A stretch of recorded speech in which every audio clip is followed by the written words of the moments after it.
dia, boa tarde, seja muito bem-vindo. Nós estamos ao vivo, são 13 horas e 20 minutos pontualmente pelo horário de Brasília. Meu nome é Kleber Werneck e a partir de agora você confere comigo as principais notícias do Brasil e do mundo nesta edição especial de sábado. Olha só, a Câmara dos Deputados deve retomar na próxima terça-feira as discussões do projeto antifacção. O governo tenta aproveitar o tempo extra após o adiamento para negociar alterações no texto. Após o deputado federal e relator do projeto de lei antifacção, Guilherme Derrite, apresentar a quarta versão de seu texto, as duas maiores bancadas da Câmara dos Deputados, PT e PL, representantes diretos da esquerda e direita, ficaram bastante insatisfeitas. Sofrendo pressão de todos os lados, o presidente da Câmara dos Deputados, Hugo Motta, afirmou que, diante dos pedidos das lideranças, a data da votação do PL antifacção seria adiado para a próxima terça-feira. Esse adiamento, ainda que por pouco tempo, deu ao governo Lula a chance de negociar o texto e tentar retomar pontos da proposta original enviada pelo Executivo. Dentro da cúpula petista, o argumento mais utilizado é de que a direita está roubando um projeto que é da esquerda, ao alterar pontos cruciais do projeto. Nas primeiras versões de seus textos, Derrite solicitou que a atuação da Polícia Federal em investigações de facções só fosse acionada caso o governador do estado assim o desejasse. Outro ponto crítico foi também incluir os crimes de facções como crimes terroristas, o que abriria precedente para intervenções internacionais, algo que não foi bem visto por nenhuma ala governista. Agora, lideranças do governo passam a dialogar com o presidente da Câmara, Hugo Motta, e aliados do relator, solicitando a correção e o retorno ao projeto original. Olha, para falar mais sobre esse assunto, que foi um dos principais no noticiário desta semana, nós vamos conversar agora com um especialista. Nosso convidado é o doutor Fauzi Hassan Kukri, ele que é mestre e doutor em Direito Processual Penal pela USP. Boa tarde, doutor. Seja muito bem-vindo. É um grande prazer recebê-lo no nosso jornal. Boa tarde, Kleber. Boa tarde a todos e a todas. Muito obrigado pelo convite de participar com vocês. Doutor, então, aproveitando toda a sua expertise, parece que está muito difícil, né, chegar a um consenso em relação ao texto final desse projeto, que, claro, interessa para todo mundo. As questões políticas, elas podem atrapalhar as questões de segurança? Sim, Kleber. A gente precisa, eu entendo, fazer uma diferença entre a discussão política e a politização da discussão. A discussão política faz parte do ambiente democrático e o parlamento é o local adequado para que isso ocorra. O que nós estamos vendo, no entanto, não é uma discussão política, é a politização de um tema com um de braço entre governo e oposição, inclusive em questões técnicas que deveriam estar à margem desse tipo de embate. E, evidentemente, essas disputas de caráter partidário e não político enfraquecem a discussão. Segurança pública é um tema naturalmente muito sensível na agenda política, mas a segurança pública tem aspectos técnicos da sua construção que não podem ficar ao sabor de um deputado relator ou de uma intenção governista sobre um determinado assunto nesse campo. Olha, excelente essa resposta e eu digo mais, que a grande contribuição da sua participação é justamente por ser um perfil técnico, que vai ajudar o nosso telespectador a entender esses pontos que estão sendo debatidos, isso de uma ótica técnica. Então eu peço agora que você comente alguns desses tópicos do projeto. Primeiro, a atuação da Polícia Federal, que vem sendo muito debatida ao longo da semana. Você acredita que o projeto pode colocar em risco a PF e ela perder força? O que seria muito ruim para o país? Sim, Kleber, esse é um dos pontos muito sensíveis da politização dessa discussão. Eu faço para as pessoas que nos estão ouvindo Um pequeno resgate do cronograma das coisas até agora. O projeto de lei ele entrou no dia 1º de novembro no Parlamento. No dia 7 foi designado o relator, o deputado Derrite, e já no dia 7, poucas horas depois dessa designação, ele apresentou o primeiro substitutivo. No dia 10 foi apresentado o segundo substitutivo, no dia 11 o terceiro substitutivo e no dia 12 o quarto substitutivo. E diante de todas as incongruências técnicas que foram apresentadas, no dia 12 o projeto saiu de pauta. Um desses aspectos é o enfraquecimento da Polícia Federal. Isso é um absurdo. No âmbito da segurança pública, a palavra-chave para o enfrentamento eficaz é coordenação e não exclusão ou diminuição de atribuições. O papel da Polícia Federal no campo da criminalidade interestadual e internacional já é definido em lei há mais de uma década e meia.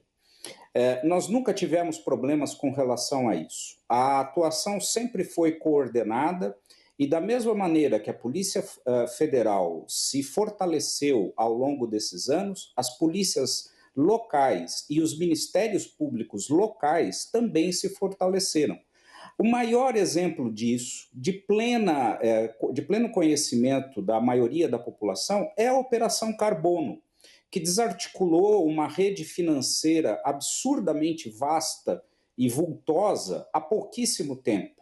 Aquilo foi o grande exemplo de uma atuação de segurança pública integrada, eficiente e sem ofensas a direitos fundamentais. Porque ali ninguém saiu morto daquela operação, muito pelo contrário, e o crime organizado acabou sendo desarticulado na sua principal feição, que é a feição patrimonial. O outro ponto extremamente criticável e incompreensível é a tentativa da aproximação do conceito de facção criminosa com grupos terroristas. Aqui nós precisaríamos entender que o terrorismo é uma conduta que, mesmo no direito de outros países, ou mesmo no campo do direito internacional, é um conceito difícil, mas ele sempre está motivado a atuações políticas, ideológicas e que não visa estritamente o lucro financeiro. Há alguns aspectos da criminalidade terrorista que podem parecer semelhantes ao da criminalidade organizada, como, por exemplo, uma certa articulação de cadeia de comando, de hierarquia, como, por exemplo, a ocupação de um determinado espaço físico. Mas as finalidades são completamente diferentes. E por que isto, hoje, essa aproximação existe? Existe pela imposição dentro de um determinado país, sobretudo, que usa este conceito para fins intervencionistas em outro. Nós estamos vivendo isto muito claramente agora na América do Sul, onde um determinado país manda suas forças militares e uma parte da elite dessas forças militares se aproximando do Mar do Caribe e ameaçando a intervenção política em outro país sob a justificativa do combate ao chamado narcotráfico. Então, é um aspecto técnico que nós não precisamos no direito brasileiro. Todos os instrumentos legais de combate ao crime organizado também estão disponíveis para o enfrentamento do terrorismo, e eu acho que para a população em geral o que fica mais claro, o mecanismo mais claro é a delação premiada, né?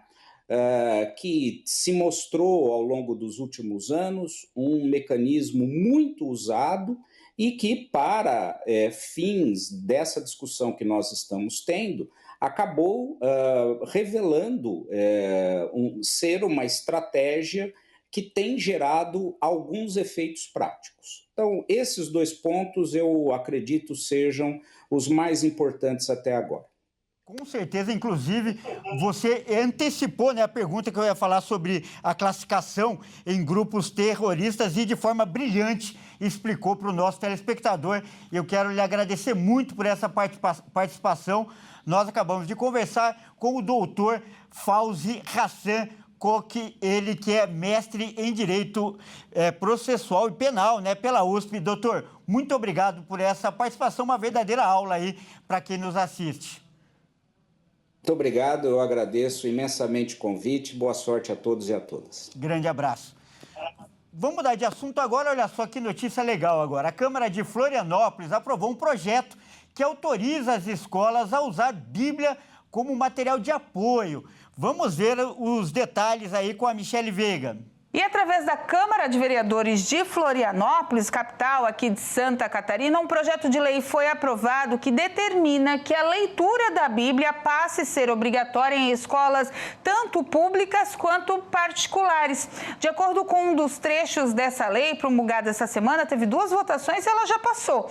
Promulgada essa semana, que vai agora para a Prefeitura Municipal da cidade, para o prefeito Topázio Neto, o que ela diz? Que a leitura de trechos da Bíblia mostram a evolução e também como funcionavam as civilizações. Por isso, é de importância que ela seja lida e compreendida em sala de aula e seja tema de debate de diversas situações por volta dos meios escolares. Outro processo que tramita aqui em Santa Catarina, aí já para todo o estado, na Alesc, é que a Bíblia passa a ser distribuída para escolas públicas dentro do estado para todas as crianças. Esse projeto ainda vai estar tramitando, não foi em votação, mas está dentro dos trâmites normais da Assembleia Legislativa do estado. Portanto, trechos da Bíblia, a Bíblia passa a ser aí incorporada aos estudos na capital do estado para o próximo ano.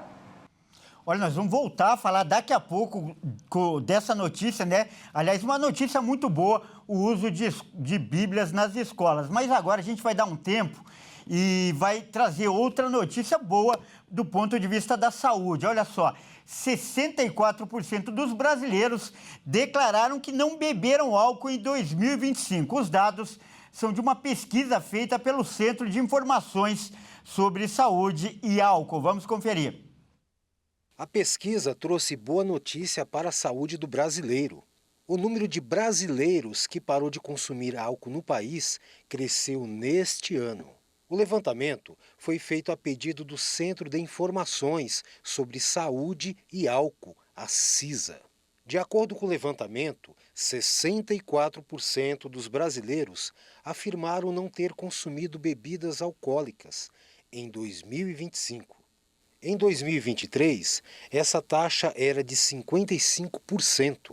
A abstinência de álcool aumentou de 46% para 64% entre pessoas de 18 e 24 anos e de 47% para 61% entre pessoas de 25 a 34 anos.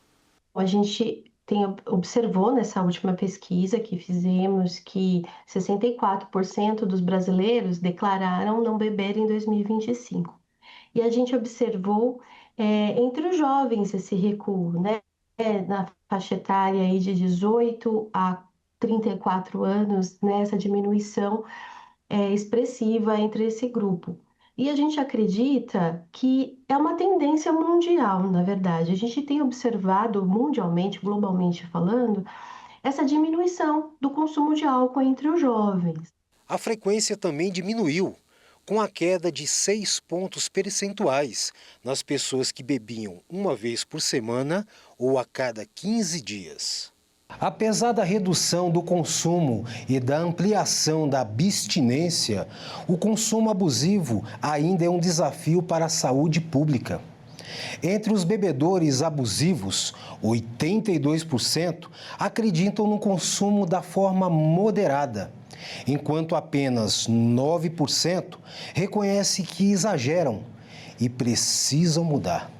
A pesquisa revelou que o consumo pesado de 7 doses ou mais por vez é mais comum entre os homens, pessoas de 25 a 44 anos com ensino médio completo e moradores das regiões Norte e Centro-Oeste. Essa pesquisa trouxe aí bem claro. A gente acredita que é uma geração mais consciente, né, sobre os impactos do uso do álcool, uma geração mais informada devido às redes sociais, às mídias sociais, e mais preocupada com a saúde mental também, que está valorizando bastante a qualidade de vida, o estilo de vida mais saudável, e que também tem buscado formas de socialização e lazer sem uso de álcool. O levantamento foi feito em entrevistas domiciliares durante dias úteis e fins de semana, para garantir a presença do público em casa, um retrato mais fiel do comportamento dos brasileiros. A pesquisa ainda traz dados do DataSUS, que afirmam que as mortes ligadas ao álcool aumentaram 10% no país e as internações 24%. A gente tem a informação aí da OMS que esse consumo nocivo, ele está relacionado a mais de 200 tipos de doença, né? Impactando aí no trabalho, impactando na saúde diretamente, claro, e nas famílias, né? Nós vamos voltar a falar agora sobre o uso de Bíblias nas escolas, o projeto que foi aprovado em Santa Catarina e, como eu disse, ganhou destaque essa semana. E para falar mais sobre isso, nós vamos contar agora com a participação de 2 convidados. Olha só, o primeiro é o vereador João Padilha, lá de Florianópolis, que é justamente o autor da proposta para o uso de Bíblias nas escolas. Boa tarde, vereador, seja muito bem-vindo e, antes de mais nada, parabéns aí por essa bela proposta. O vereador nos escuta. E o nosso outro segundo convidado é o pastor Israel Bomeric, ele que é líder estadual da Igreja Internacional da Graça de Deus em Santa Catarina. Boa tarde, pastor. Seja muito bem-vindo também ao nosso jornal. Boa tarde, é um prazer podermos participar e falar desse assunto que é importante para as nossas crianças do estado de Santa Catarina, mais precisamente agora em Florianópolis, né, que essa lei foi aprovada aí pelos vereadores e depois queremos que vai se abrir também para todo o estado. E é uma lei muito importante porque vai levar a luz aos nossos pequeninos. Muito bem dito, pastor, com certeza, muito importante e por isso, inclusive, a gente está dando aqui no nosso jornal um amplo destaque. Parece que a gente perdeu o contato com o vereador. O vereador nos escuta? Daqui a pouco, então, a gente vai tentar retomar o contato com o vereador, mas vamos continuar a nossa conversa com o pastor. Pastor, primeiro, então, eu peço que você fale didaticamente qual pode ser a importância, você como líder espiritual, líder religioso, do uso de Bíblias para as escolas, especialmente aí para crianças. Se nós pararmos pensar um pouquinho, isso já deveria ter acontecido. O pessoal está usando, né, a Bíblia Sagrada dentro das escolas porque é o livro mais antigo, é um livro que é traduzido na maioria ou em todas as línguas, e por que não pode ser usado? Sendo que o Estado é laico, já deveria ter esse uso antes, porque vai poder ajudar muito as crianças, principalmente aquelas que às vezes têm uma certa conduta errada e às vezes vão ser tratados com força, que não vai resolver, não é por força nem por violência, mas com o Espírito de Deus, com a palavra de Deus, tudo se torna muito mais fácil até para os pais. Quando chegarem em casa já vão ter uma luz, eles já vão estar melhor orientados acerca daquele problema até que eles estão passando, porque a Bíblia, ela traz solução para todo tipo de problema, ela ajuda no crescimento, no desenvolvimento. Então eu acredito que essa é uma lei muito boa, que veio para ajudar sim toda a criança. Como ela não é obrigatória e também ela é curricular, então ela não vai querer nota, vai auxiliar muitas crianças aí no crescimento, no desenvolvimento social e também para a vidinha deles aí conseguir conhecer um pouquinho mais das Sagradas Escrituras, que realmente é o que transforma a vida de alguém e educa para que eles possam viver uma vida melhor. Com certeza, brilhante essa resposta. E nós retomamos o contato com o vereador, né? Vamos falar agora novamente com o vereador João Padilha. Vereador, o senhor me ouve?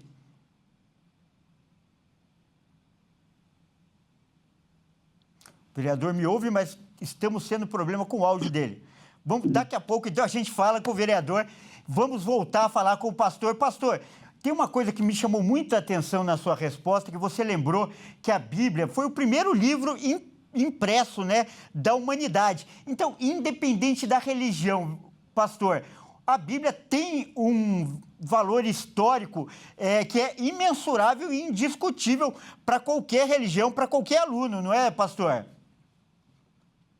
Com certeza, sendo ela trazendo até histórias não só do povo de Israel, se a gente parar um pouquinho, traz histórias de outros povos também envolvidos ali na Bíblia Sagrada, o próprio Egito, né, uma nação tão antiga, e é narrada ali. Então, historicamente, a Bíblia Sagrada ela pode auxiliar os professores em várias matérias, levando as crianças a ter um conhecimento mais profundo acerca de muitas coisas. Certa vez eu assisti até na nossa TV um documentário e alguém comentava lá dizendo que provavelmente eles não têm uma prova ainda eficaz disso, mas que quem criou as pirâmides, por exemplo, foi o Josué, para que fossem guardados os grãos. Então, a Bíblia que deu a eles esse auxílio para eles poderem chegar a essa conclusão.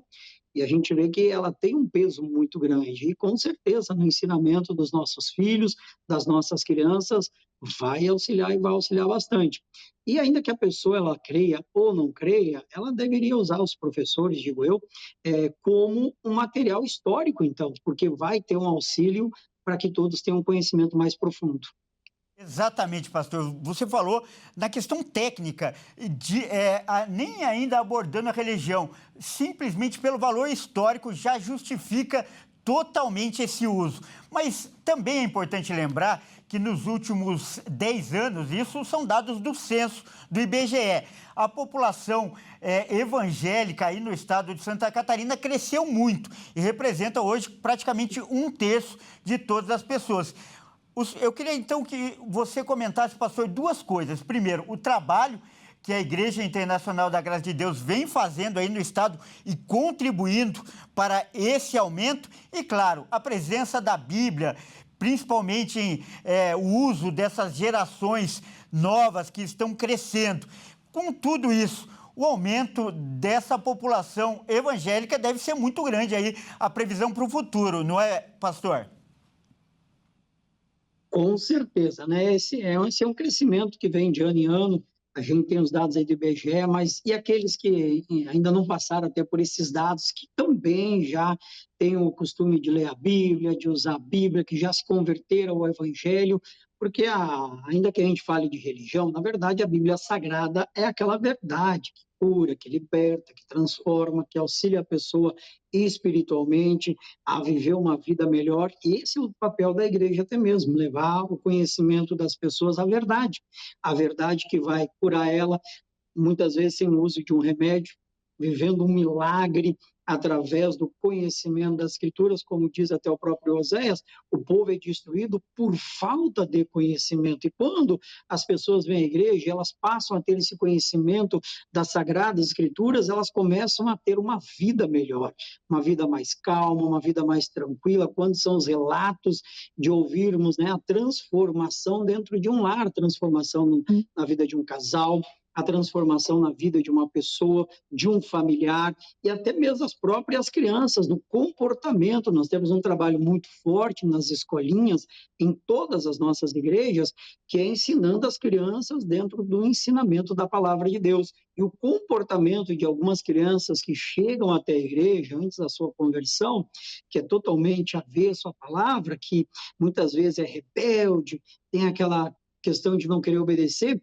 ao passar a conhecer a verdade, começa a ser transformado e começa a ter um comportamento muito melhor do que antes. Isso também na vida dos adultos, porque passam a viver curas, libertações, transformações. É lindo o que Deus tem feito, que Deus tem operado na vida de tanta gente. Todo lugar que nós estamos passando, pessoas têm sido curadas, de hérnias, de câncer.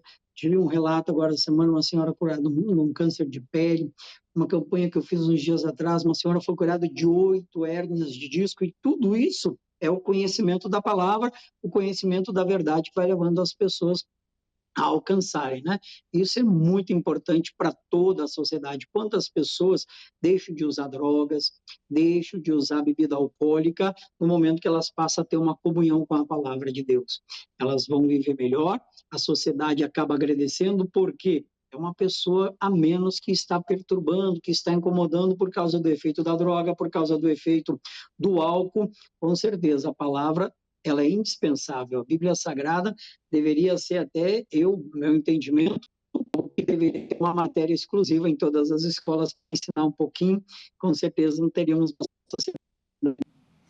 Correto. E, pastor, esses testemunhos aí que você também deu edificam muito a vida das pessoas, dão esperança para as pessoas que nos assistem. Só querendo registrar aqui, né, que o vereador João Padilha, infelizmente, nós tivemos problemas técnicos, não vamos poder conversar com ele, mas ao longo da semana, na edição da tarde do Redação Hit, nós vamos entrar em contato com ele e ele vai falar mais para a gente sobre esse projeto. Então, continue ligado na nossa programação. E para finalizar, com o pastor Israel Bomeri, que eu queria agradecer a participação. E, pastor, antes da despedida, pedir para que você deixe uma mensagem, um versículo para as pessoas que nos assistem, além desses belos testemunhos que você já deixou para a gente aqui, por favor.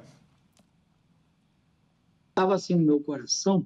Eu quero agradecer primeiro a oportunidade de estarmos aí participando, mas um versículo está no meu coração, dentro com a Bíblia aberta, que diz assim: lâmpada para os meus pés é a tua palavra e luz para o meu caminho.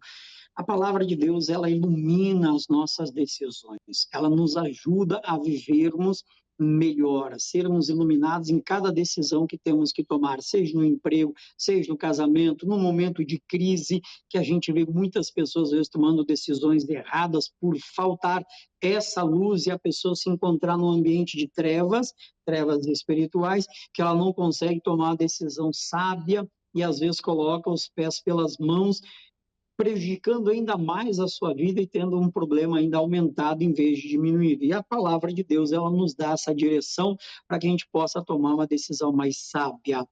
E eu agradeço muito por essa oportunidade, tenho certeza que a palavra sempre vai ser eficaz na vida de todos que as ouvem e vai ajudar bastante. Nós estamos ali na rua Arcipreste Paiva, 135, no centro de Florianópolis, todos os dias de portas abertas, aguardando quem precisar das nossas orientações na palavra de Deus. Tá certo, nós acabamos de conversar com o pastor Israel Bomeri, ele que é líder estadual da Igreja Internacional da Graça de Deus em Santa Catarina. Pastor, muito obrigado pela participação, e um pouco dessa entrevista dá para explicar, dá para entender por que o número de evangélicos tem crescido no estado pelo belo trabalho de homens como você. Muito obrigado, pastor. Eu que agradeço. Muito obrigado pela oportunidade. Deus abençoe a todos. Grande abraço. Vamos mudar de assunto agora e trazer as notícias internacionais. Olha só, uma explosão em uma indústria na Argentina causou um grande incêndio e deixou 22 feridos. Vamos ver na reportagem. Uma explosão em uma área industrial na cidade de Ezeiza, na Grande Buenos Aires, na Argentina, causou um grande incêndio na noite desta sexta-feira. Pelo menos 22 pessoas ficaram feridas. O fogo começou no polo industrial de Ezeiza, que fica próximo do maior aeroporto internacional do país. A distância entre o local do incêndio e o aeroporto é de cerca de 20 quilômetros. Até o momento, nenhum voo foi afetado. Cerca de 40 equipes do Corpo de Bombeiros trabalharam no combate às chamas, com o apoio de 2 helicópteros. As chamas chegaram a 20 metros de altura e atingiram indústrias, depósitos e imóveis próximos. A causa da explosão ainda é desconhecida. Segundo o prefeito de Ezeiza, Gaston Granado, não há informações sobre onde o fogo começou. Ele disse que as explosões e o incêndio que se espalharam por diferentes fábricas são enormes.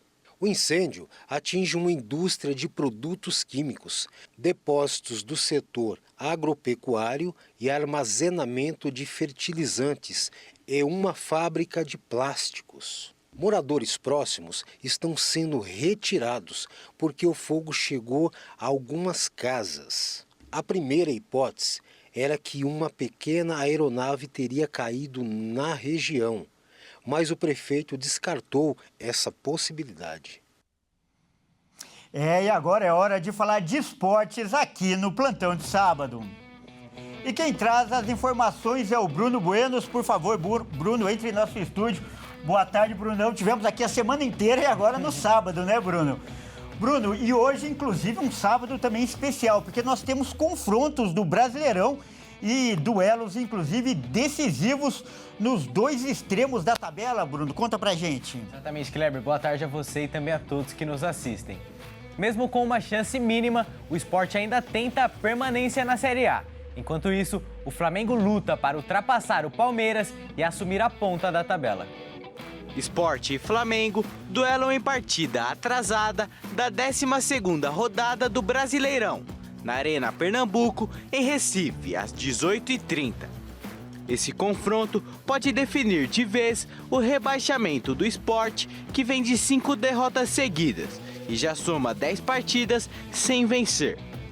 Os cenários que rebaixam matematicamente o Leão serão se ele não vencer o Flamengo ou mesmo que vença, o Santos bata o Palmeiras, também fará com que o Sport jogue a Série B de 2026. Já o Flamengo, que não tem nada a ver com isso, precisa da vitória para continuar na briga pelo título brasileiro.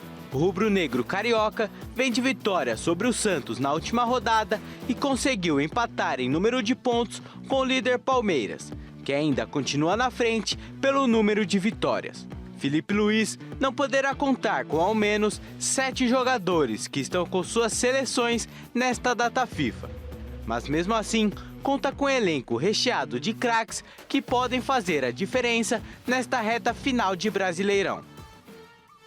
E Bruno, mais tarde, às 21 horas, nós teremos outro duelo também decisivo na parte de baixo e na parte de cima da tabela. Conta pra gente. Isso mesmo, Kleber.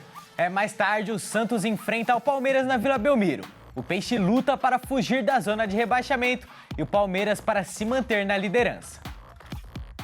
Santos e Palmeiras, um clássico de opostos, marca a noite de sábado do Brasileirão em partida adiada pela 13ª rodada. Sem vencer as 5 partidas, o alvinegro praiano tem uma nova oportunidade de deixar a zona de rebaixamento do Brasileirão e conta com Neymar para desequilibrar o duelo. Um triunfo no clássico fará com que o Peixe ultrapasse o Vitória e respire um pouco mais aliviado na competição. Qualquer outro resultado manterá o time do técnico Juan Pablo Vojvoda no Z4 e sem depender apenas de si para escapar da queda. Do lado alviverde, a equipe comandada por Abel Ferreira chega pressionada para o duelo, depois de perder para o Mirassol na rodada passada e ficar empatado com os mesmos 68 pontos do vice-líder Flamengo. Com 11 desfalques e uma dúvida no ataque, o Palmeiras colocará à prova o seu elenco para seguir na ponta da competição. Bom, por enquanto, a grande dúvida do ataque do Palmeiras fica por conta do Flaco Lopes. O jogador atuou ontem por cerca de 10 minutos com a seleção argentina, realizado num amistoso contra Angola. Se clinicamente ele estiver bem, o atacante deve ir a campo, mas a princípio ele deve começar no banco de reservas, Kleber. Legal, Bruno. E antes da gente encerrar, é bom lembrar, né, que a seleção brasileira está jogando neste momento e a gente dá a notícia enquanto ela acontece. Como é que tá o jogo, Bruno? Exatamente, Kleber. O Brasil enfrenta o Senegal em amistoso lá no Emirates Stadium em Londres. Nesse momento, a partida caminha para o intervalo e a seleção brasileira vai vencendo por 2-0 com gols de Estevão e Casemiro. Nesse momento, a partida, como eu já disse, está quase no intervalo e nós ficamos aqui na torcida pela nossa seleção. E a cobertura completa desse jogo a gente traz no Jornal da segunda-feira, Kleber. Tá certo, muito obrigado aí pelas informações e essa edição também fica por aqui. Eu agradeço demais a sua companhia, uma ótima tarde e até mais.